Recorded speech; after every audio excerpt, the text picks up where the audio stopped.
Units and measurement start किया था ना, और क्यों मेजरमेंट जरूरी है, मेजरमेंट कैसे किया जाता है, मेजरमेंट करने के लिए यूनिट्स चाहिए होता है, यूनिट्स में भी सिस्टम ऑफ यूनिट्स देखे थे, एसआई यूनिट्स के बारे में समझा था, और लेंथ जो प्रॉपर 7 फंडामेंटल क्वांटिटीज़ हैं उनका एसआई सिस्टम डेफिनेशन भी देखा था इन टर्म्स ऑफ एसआई सिस्टम, ये सब हमने देखा था। और कुछ प्रैक्टिकल यूनिट्स भी हमने देखा था लेंथ को मेजर करने के लिए, लंबे जो बड़े ऑब्जेक्ट्स के लिए या छोटे ऑब्जेक्ट्स के लिए लेंथ को मेजर करने के लिए हमने कुछ कुछ चीज़ें प्रैक्टिकल यूनिट्स देखी थी। अभी हम कुछ और प्रैक्टिकल यूनिट्स देखेंगे जो हमें वेरियस वर्क्स में या वेरियस चीज़ों को मेजर करने में हमें मदद करता है। हाँ, तो ये लेंथ देखे थे ना, साइज या लेंथ हम कैसे मेजर कर सकते हैं, एस्ट्रोनॉमिकल यूनिट, लाइट ईयर, ये सब देखे थे, माइक्रोमीटर, नैनोमीटर, फर्मी, ये सब देखे थे ना। चलो अभी हम मेजर करते हैं एरिया या practical units to measure area. Area measure करने के लिए हमारे पास प्रैक्टिकल यूनिट्स क्या क्या है। एक है बान, BARN। ये बान क्या होता है, बहुत छोटे छोटे एरिया में, ठीक है, बहुत छोटे छोटे एरिया में इसको यूज किया जाता है। और कहाँ पे, जैसे मान लो जो मॉलिक्यूल्स का क्रॉस सेक्शन एरिया, न्यूक्लियस का क्रॉस सेक्शन उतना छोटा छोटा, वहां पे ये बान यूनिट यूज होता है। और one barn is equal to 10 to the power -25 metre square, ये होता है, सॉरी -28 मीटर स्क्वायर, ये एक प्रैक्टिकल यूनिट है। एकड़, ये भी तो सुने होंगे, पता होगा, एकड़ से हम लैंड वगैरह मेजर करते हैं। 1 एकड़ इक्वल टू कितना मीटर स्क्वायर होता है, 4047। 1 एकड़ is equal to 4047 metre square होता है। और क्या प्रैक्टिकल यूनिट्स हो सकते हैं, हेक्टर, ये भी सुने होंगे। 1 हेक्टर इज इक्वल टू कितना एकड़ होता है, पता है? चलो एकड़ में न चलते हैं, अभी मीटर स्क्वायर पे चलते हैं। 1 hectare is equal to 10 to the power 4 metre square, ठीक है। ये तो हो गया क्या, practical units to measure area. अब मास को हम कैसे मेजर करेंगे, प्रैक्टिकल यूनिट्स टू मेजर मास।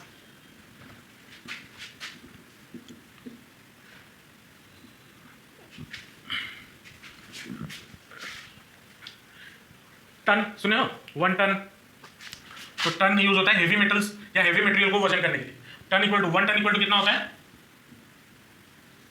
कितना केजी, 1000 केजी। उसके बाद आता है क्विंटल, ये भी सुने हो या नहीं।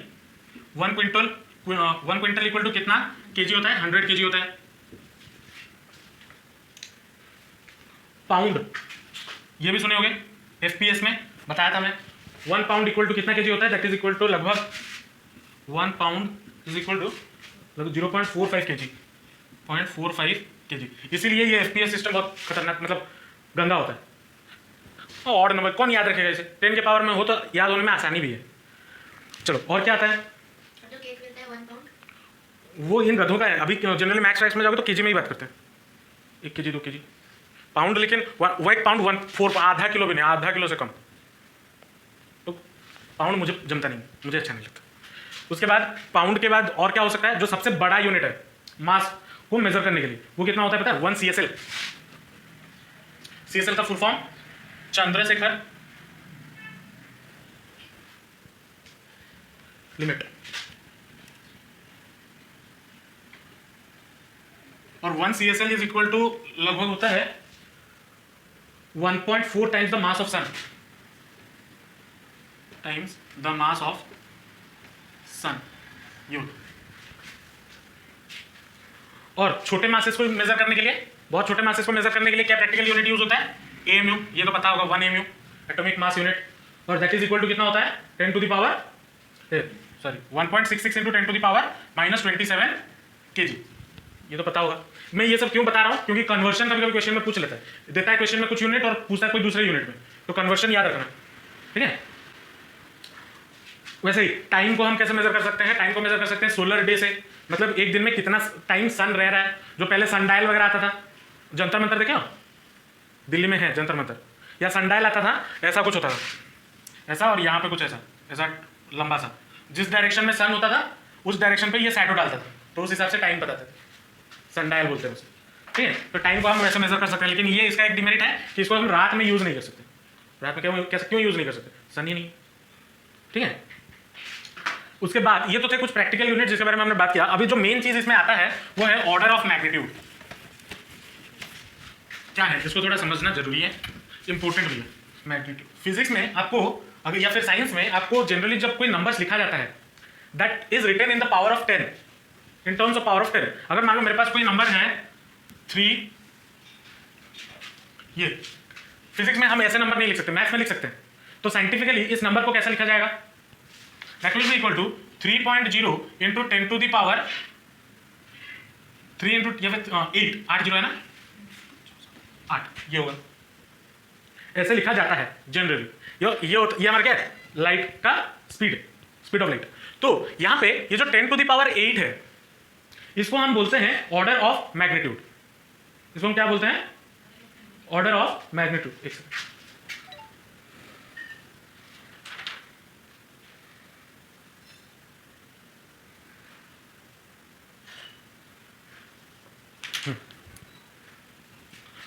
तो इसको अगर मैं एक जनरल फॉर्म में लिखना चाहूं, जनरल फॉर्म मतलब अगर मान लो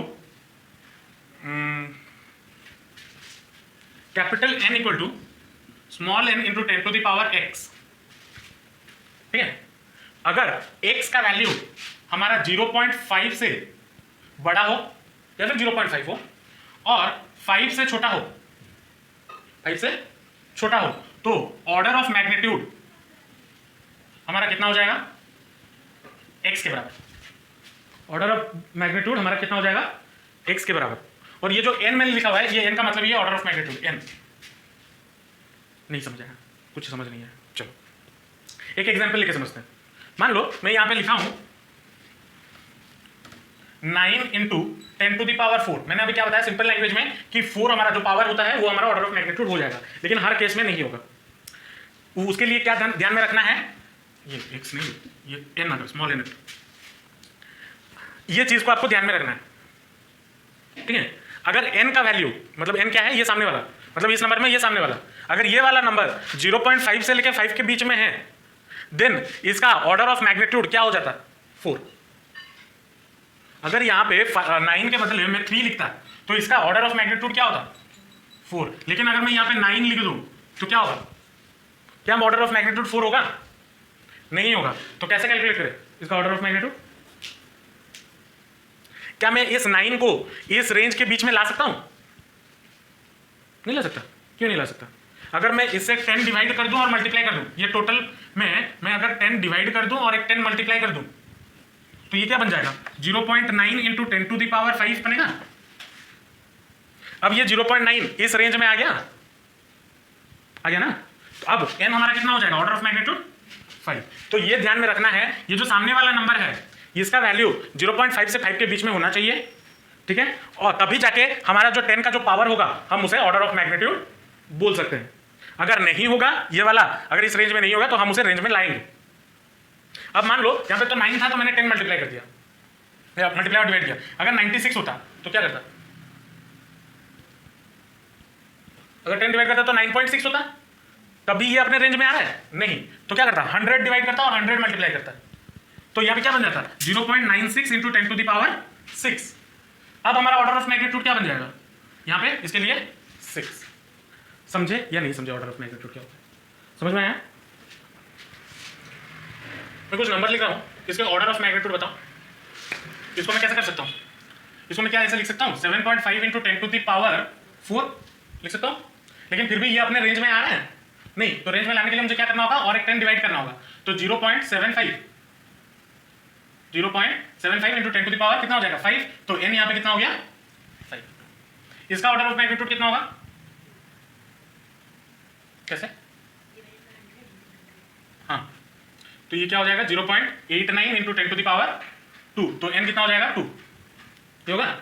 वैसे ही 5 का कितना होगा? Divided by 10 into 10। तो करूंगा तो क्या होगा? 5/10 0.5 इंटू 10 मतलब 10 to the power 1 which is equal to n equal to हमारा कितना हो गया? 1। वैसे ही 63 कितना हो जाएगा इसका? 0.63 इंटू 10 टू द पावर 2। तो कितना होगा n हमारा? 2। वैसे 0.99 ये कितना होगा? इसका order of magnitude 0। 0.99 into 10 to the power 0 में लिख सकता हूँ। एनीथिंग टू द पावर 0 क्या होता है? 1। तो और n हमारा कितना हो जाएगा? 0। Order of magnitude 0। समझ में आया पूरा कॉन्सेप्ट ऑर्डर ऑफ मैग्नीट्यूड का? क्योंकि ये हमारा अपने रेंज में आ रहा है। अगर नहीं आता तो हम कुछ तिगड़म करते, लेकिन अपने रेंज में तो आ रहा है ना। चलो मेजरमेंट ऑफ लेंथ, लेंथ को हम कैसे मेजर कर सकते हैं? बहुत सारे मेथड्स हैं, बहुत सारे मेथड्स में सबसे इजी मेथड कौन सा होता है? स्केल। स्केल होता है ना, स्केल को पकड़ो, रखो, मेजर कर लो। और क्या होता है? वर्नियर कैलिपर्स, ये पढ़े होगे क्लास 9 में, तुम लोग का नहीं था, तुम लोग आईसीएसई वाला था। वर्नियर कैलिपर्स एक होता है, स्क्रू गॉज एक होता है। ये दो टूल्स होते हैं जो आपको लैब में भी दिखाया जाएगा, ठीक है? जब आप 11 12 का प्रैक्टिकल करोगे फिजिक्स लैब में, आपको स्क्रू गॉज और वर्नियर कैलिपर्स के साथ वहाँ पे अच्छे से समझाया जाएगा। लेकिन मैं देखता हूँ ये हालांकि आपके सिलेबस में नहीं है, वर्नियर कैलिपर्स और स्क्रू गॉज, ठीक है, नहीं है। लेकिन अगर कभी जरूरत पड़ा, समझ में नहीं आया क्या है, प्रैक्टिकल अगर कभी करते हो, मेजर लेंथ को हम मेजर करने के लिए वहाँ पे हमारा वर्नियर कैलिपर्स और स्क्रू गॉज ये सब चीज़ें यूज होती हैं, ठीक है? ये सब चीज़ें यूज होती हैं to measure very thin objects. या फिर अगर मैं बोलूँ ये बोतल का डायमीटर, अगर मैं ये वाला दिखाऊँ, ये पेन का कैप देखो, इसके अंदर का डायमीटर कितना होगा? क्योंकि अंदर का डायमीटर और बाहर का डायमीटर में फर्क है, क्योंकि ये कैप थोड़ा थिक है, तो अंदर का डायमीटर कैसे नापेंगे? तो वर्नियर कैलिपर्स वहाँ पे यूज होता है। जो स्क्रू गॉज होता है वो यूज होता है आपका एक जो पेपर है वो कितना पतला है, इतने छोटे छोटे चीज़ों को मेजर करने के लिए ये दो इंस्ट्रूमेंट्स यूज किए जाते हैं, ठीक है? तो हालांकि ये आपके सिलेबस में, बोर्ड के सिलेबस में तो नहीं है, इसलिए मैं इसको स्किप कर रहा हूँ। लेकिन अगर कभी जरूरत पड़ा, समझ में नहीं आया तो पूछना, बता दूंगा, ठीक है? मेजरमेंट ऑफ लेंथ में हम पहले सीखेंगे डायरेक्ट मेथड। तो वही जो तीन चीजें बताया, स्केल, वर्नियर कैलिपर्स और स्क्रू गॉज को यूज करके हम, वो डायरेक्ट मेथड है। इसमें और एक चीज आता है इनडायरेक्ट मेथड। इनडायरेक्ट मेथड मतलब मान लो आप यहां से आपके घर के बाहर एक इलेक्ट्रिक पोल है, ठीक है? उसका हाइट नापना है, तो कैसे नापोगे? इंची टेप लेके उसके ऊपर चढ़ जाओगे मेजर करने? नहीं। तो उसको मेजर करने के लिए हमारे पास होता है indirect methods. Various indirect methods होते हैं जिसको हम यूज करके जो चीजें प्रैक्टिकली पॉसिबल नहीं है उसका लेंथ हम निकाल सकते हैं। जैसे कि अगर मान लो ऑब्जेक्ट इज, पहला चीज जो मैं बता रहा हूं, ऑब्जेक्ट इज एक्सेसिबल। एक्सेसिबल मतलब आपके पास है, आपको पता है कि यहां पे है, ठीक है? मान लो ये आपका लाइट पोल है, इसका हाइट आपको नापना है और ये ग्राउंड है और आप यहां पे खड़े हो, मैं आपको एज ए पॉइंट ऑब्जेक्ट दिखा रहा हूं। हालांकि होता नहीं है, आप अगर होते तो आपका एक सर्टेन हाइट होता, ये सर्टेन हाइट होता, लेकिन मैं यहाँ पे मान के चल रहा हूँ आप एक पॉइंट, या फिर अगर पॉइंट ऑब्जेक्ट भी ना मानो, अगर मैं यहाँ पे ये हाइट मान लेता हूँ,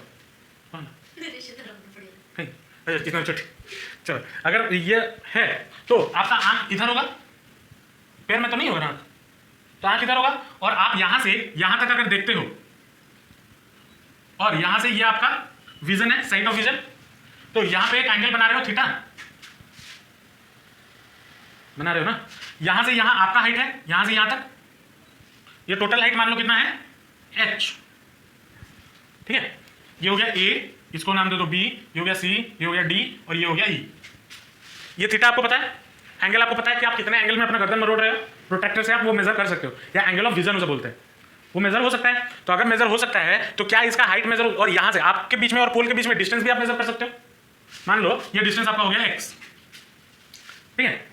ये डिस्टेंस आप मेजर कर सकते हो, तो हाइट कितना हो जाएगा? यहां पे अगर मैं थोड़ा ट्रिगोनोमेट्री लगाऊं तो tan थीटा इक्वल टू कितना हो जाएगा? इस वाले ट्रायंगल में, कौन सा वाला ट्रायंगल? ए बी सी, इस वाले ट्रायंगल के लिए तो tan थीटा इक्वल टू क्या हो जाएगा? Perpendicular upon base. परपेंडिकुलर कितना है? A B upon B E, हाँ बी सी, तो A B upon B C. A B हमारा कितना है? ए बी हमारा कितना होगा? मान लो तुम्हारा हाइट है वाई, ठीक है? तुम्हारा हाइट है वाई, तो ये ए बी हमारा कितना हो जाएगा? h माइनस वाई, तो tan theta will be equal to h minus Y by B C हमारा कितना है? x। मुझे निकालना क्या है? h निकालना है ना, हाइट। तो हाइट हमारा कितना हो जाएगा? x को इस तरफ ले लो, h minus Y will be equal to x tan theta, ये होगा। तो h will be equal to x tan theta plus y, और इसलिए मैं यहाँ पे ये y नहीं ले रहा था ताकि कंफ्यूजन ना हो। अगर मैं ये y ना लेता तो ये वाला हमारा पॉइंट ऑब्जेक्ट यहाँ से मेजर करते तो ये y का और झमेला नहीं रहता। लेकिन एज बिकॉज ये हम प्रैक्टिकली अगर करें तो हमारा भी तो कुछ ना कुछ हाइट होगा। और ये किसके लिए? अगर पोल के सामने, अब मैं बोलूँ अगर बुर्ज खलीफा के सामने आपका हाइट, वो तो नेग्लिजिबल है, उसको आप जीरो कर सकते हो। लेकिन अगर 10 फीट या 10 मीटर लंबा पोल के सामने आपका हाइट मान लो 1.5 मीटर 2 मीटर होगा, अगर होता है तो वो नेग्लिजिबल तो हम नहीं कर सकते ना। तो ये एक इनडायरेक्ट मेथड है जब ऑब्जेक्ट हमारा इनएक्सेसिबल हो, मतलब एक्सेसिबल हो, हम ऐसे मेजर कर सकते हैं हाइट ऑफ द पोल। समझ में आया? ये पहला मेथड है, इसको लिख लो फिर आगे चलेंगे। अब अगर ऑब्जेक्ट इज इनएक्सेसिबल हो, इनएक्सेसिबल मतलब कौन सा ऐसा चीज हो जो इनएक्सेसिबल हो? मान लो पहाड़ मेजर करना है, पहाड़ का हाइट, मान लो ये ग्राउंड है और ये आपका पहाड़ है, और यहां पे आप किसी से इसके सामने तो आप नेग्लिजिबल ही हो गए। इसका हाइट मेजर करना है, ठीक है? तो कैसे करें? मैं इस डायग्राम को थोड़ा हटा रहा हूँ, थोड़ा ज्योमेट्रिकल डायग्राम करेंगे, ठीक है। मैं बस बताने के लिए बता दिया। मान लो पहाड़ का जो हाइट है वो ये है और राउंड में आप यहाँ पे खड़े हो, ठीक है। मान लो पहाड़ का जो हाइट है वो है h, मुझे इसको मेजर करना है। तो इसको मेजर करने के लिए क्या करना होगा, हम डायरेक्टली एक ही एंगल लेके नहीं कर सकते, क्योंकि ये इतना बड़ा होता है कि आप हर पॉइंट पे जब जाओगे तो आपका एंगल चेंज हो जाएगा। मतलब अगर मान लो आप यहाँ से देख रहे हो पहाड़ को, ठीक है, और आप पीछे अगर जाते हो तो आपका एंगल उतना ज़्यादा चेंज नहीं होगा। जैसे कि फॉर एग्जाम्पल अगर पोल होता है, अब पोल अगर ये सामने है, मैं उसके पास पास जाता जाऊँगा तो मेरा मुंडी ऊपर चलता जाएगा, लेकिन मैं पहाड़ के पास पास जाऊँगा तो मेरा मुंडी ऊपर होता हुआ नहीं जाएगा, क्योंकि जो चेंज ऑफ एंगल होता है वो बहुत कम होता है। समझे या नहीं समझ पाए? समझ पाए? तो इसको कैसे हम निकाल सकते हैं? तो इसको भी निकालने के लिए वही ट्रायंगल का फॉर्मूला यूज करेंगे, लेकिन थोड़ा अलग तरीके से। कैसे? मान लो पहले आप इस पॉइंट पे हो, इस पॉइंट को नाम दे दिया ए। इस पॉइंट से आपने पहाड़ी के चोटी को देखा, ठीक है, थोड़ा मोटा हो गया। मान लो ये एंगल आपने बनाया कितना, θ1, जब आपने देखा, ठीक है। फिर आप क्या किए, ए से चलते हुए बी तक आ गए। आप आगे आ सकते हो या पीछे जा सकते हो, कोई दिक्कत नहीं है, ठीक है। बी पे आके पहुंच गए, बी पे जब आके पहुंचे तब आपने फिर से उसको देखा, और ये जो ए और बी के बीच में जो डिस्टेंस होगा वो लगभग किलोमीटर्स में होता है।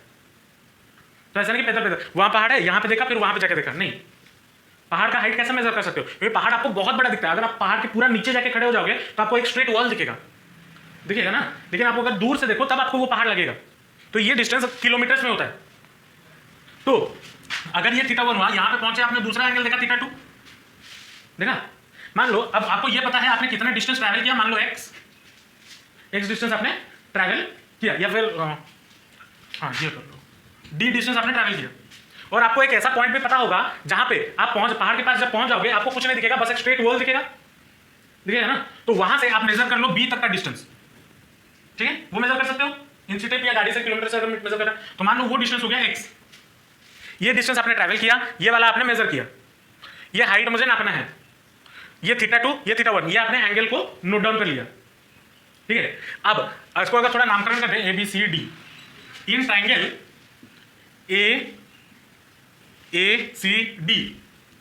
ACD, तो cos थीटा मेरा कितना हो जाएगा, कॉस नहीं, कॉस पुट करेंगे तो मुझे क्या मिलेगा,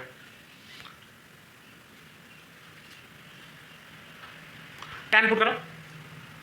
tan अगर पुट करते हैं तो क्या मिलेगा इस ट्रायंगल में ACD,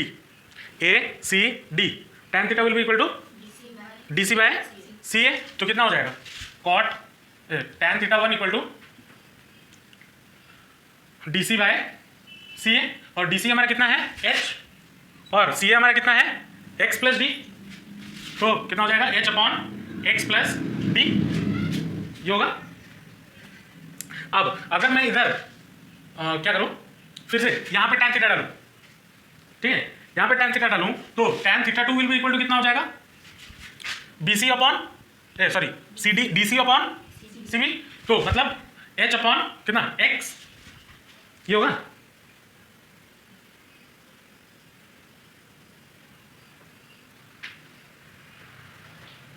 अच्छा, यहाँ पे एक दिक्कत क्या हो जाएगी, मुझे H निकालना है ना, हाइट। चलो इसको अगर मैं ऐसे करूँ, इसको उल्टा कर देते हैं, मतलब इसको रेसिप्रोकल कर देंगे।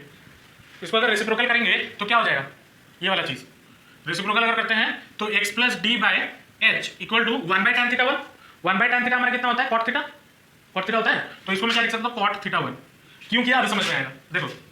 और ये वाला हमारा क्या बन जाएगा cot θ2 will be equal to x by h। अब अगर मैं इन दोनों को माइनस करता हूँ सब्सट्रैक्ट, तो मुझे एलसीएम कुछ निकालना नहीं पड़ेगा, h और h है, लेकिन अगर मैं इधर सब्सट्रैक्ट करता तो x और यहाँ पे मुझे मल्टीप्लाई करना होता, तो थोड़ा झंझट होगा, इसलिए मैंने कॉट में कन्वर्ट कर दिया, ठीक है। तो अगर मैं इसको सब्सट्रैक्ट करता हूँ cot θ1 माइनस cot θ2, मुझे क्या मिलेगा x plus D by H minus x by H, ये मिलेगा। That will be equal to कितना हो जाएगा h डी बाई एच, और ये कितना किसके बराबर है cot θ1 माइनस cot θ2 के बराबर, तो h हमारा कितना हो जाएगा d upon cot θ1 minus cot θ2। अब आपको एंगल पता है तो आप cot का फंक्शन लगा के उसका वैल्यू पुट करके माइनस कर दो, d आपको पता है जितना आपने ट्रैवल किया, यहाँ पे ये माइनस करने का रीजन ये है, मैंने एक्स को हटा दिया क्योंकि एक्स को आपको जरूरत नहीं है। मैंने जो स्टार्टिंग में बोला कि ये मेजर कर सकते हो, अब जब आपको ये फॉर्मूला पता है, ये मेजर करने की जरूरत क्या है? जरूरत ही नहीं है। बस आपने कितना ट्रैवल किया आपको पता है और कितने कितने एंगल में देखा आपको पता है, तो बस वैल्यू पुट करो तो ये निकल के आ जाए हाइट ऑफ द माउंटेन। अच्छा, ये चीजें समझ में आई इनडायरेक्ट मेथड में। अब थोड़ा जाते हैं स्पेस में, थोड़ा स्पेस में घूम के आता है, ठीक है। अब यहाँ से मून का जो डिस्टेंस है, जो पहला साइंटिस्ट होगा जो मून का डिस्टेंस बताया होगा, वो क्या यहाँ से मून गया होगा नापने के लिए? नहीं ना, तो कैसे मेजर किया? यहाँ से सन तक का दूरी डिस्टेंस कैसे पता? सन तक के पास तुम इससे पहले वाला प्लेनेट क्या है? मर्क्यूरी। उसके पहले वाला वेनस। उसके पहले वाला सन। मर्क्यूरी वेनस सर, उल्टा बोले, मर्क्यूरी वेनस सर। अब मर्क्यूरी तक पहुंच जाओ, मर्क्यूरी के आगे जाओगे खत्म हो जाओगे क्योंकि उतना हाई टेम्परेचर होता है। तो ये डिस्टेंस मेजर किसने किया, कितना दूर है? इमेजिन नहीं, उसका कैलकुलेशन होता है। Physics is all about calculation, without calculation physics कोई बातें नहीं करता। जो साइंटिस्ट जो आपको वैल्यू लिख के देता है कि डिस्टेंस बिटवीन अर्थ एंड सन इतना है, या distance between earth and moon इतना है, या मून का रेडियस इतना है, अर्थ का रेडियस या डायमीटर इतना है, कौन जाके आठ के चारों ओर चक्कर काट रहा था और इंची टेप लेकर मेजर कर रहा था? ऐसा तो नहीं है। These are not imagination, these are pure calculations, ठीक है। कोई चीज़ इमेजिन नहीं है। तो जो कैलकुलेशंस होता है वो हम सीखेंगे, ठीक, कैसे किया जाता है। एनसीईआरटी में इसके बेसिस पे क्वेश्चंस भी हैं, न्यूमेरिकल्स भी हैं। जो छोटे छोटे मॉलिक्यूल्स होते हैं, ये तो मैंने बात किया अर्थ का प्लैनेटरी ऑब्जेक्ट्स है, स्पेस के बारे में। अब आ जाते हैं पूरे छोटे मॉलिक्यूल्स में। एक मॉलिक्यूल का रेडियस कैसे मेजर करोगे, या एटम का रेडियस कैसे मेजर करोगे? कितना छोटा होता है, दिखता भी नहीं है एक एटम नेकेड आई से। उसको इलेक्ट्रॉन माइक्रोस्कोप, नॉर्मल माइक्रोस्कोप में भी नहीं दिखेगा, इलेक्ट्रॉन माइक्रोस्कोप में देखोगे तभी जाके दिखता है। तो फिर नापोगे कैसे? नापने के लिए कुछ तो मेथड होना चाहिए। तो उसके लिए एवोगाड्रो मेथड है, एवोगाड्रोस हाइपोथेसिस, थोड़ा केमिस्ट्री भी पढ़ेंगे इसमें। एवोगाड्रो हाइपोथेसिस है। यहाँ पे जब हम कोई भी प्लैनेटरी ऑब्जेक्ट का या फिर कोई स्टार का डिस्टेंस, कोई मून का मान लो डायमीटर या रेडियस, या फिर अगर हम बात करें कि डिस्टेंट स्टार, नजदीक वाला स्टार, उनका डिस्टेंस मेजर करने के लिए हमारे पास दूसरे मेथड्स हैं। तो स्पेस में ये सब मेथड को हम जनरली बोलते हैं पैरेलैक्स मेथड, ठीक है। तो उस पैरेलैक्स मेथड से हम मेजर करते हैं कि एक मून हमारे अर्थ से कितना दूर है, या फिर सन हमारे हमसे कितना दूर है, वो मेजर किया जाता है। मैं इसका डिटेल में नेक्स्ट क्लास में बताऊंगा, लेकिन मैं एक बेसिक चीज बता दे रहा हूं। अपना पेन का निप खोलो, पेन का निप खोलो, एक आंख बंद करो, एक निप को देखो, फिर दूसरा आंख बंद करो। पेन का पोजीशन चेंज हुआ ना? नहीं हुआ? फिर से देखो, पेन नहीं हुआ, लेकिन आपको लगा कि चेंज हुआ उसका पोजीशन। अगर आप लेफ्ट हाथ से देखते हो, मान लो यहाँ है, फिर राइट हाथ से देखोगे तो लगेगा कि थोड़ा इधर खिसका है, ऐसा होता है। और इसी चीज को बोला जाता है पैरेलैक्स, और इसी चीज की वजह से आपके आंखों के बीच का जो डिस्टेंस है उसी से मेजर किया जाता है। और यही मेथड को यूज करके हम जो प्लैनेट्स का साइज या उनका बीच में जो डिस्टेंस है वो सब मेजर करते हैं, ठीक है। इसे बोला जाता है पैरेलैक्स मेथड।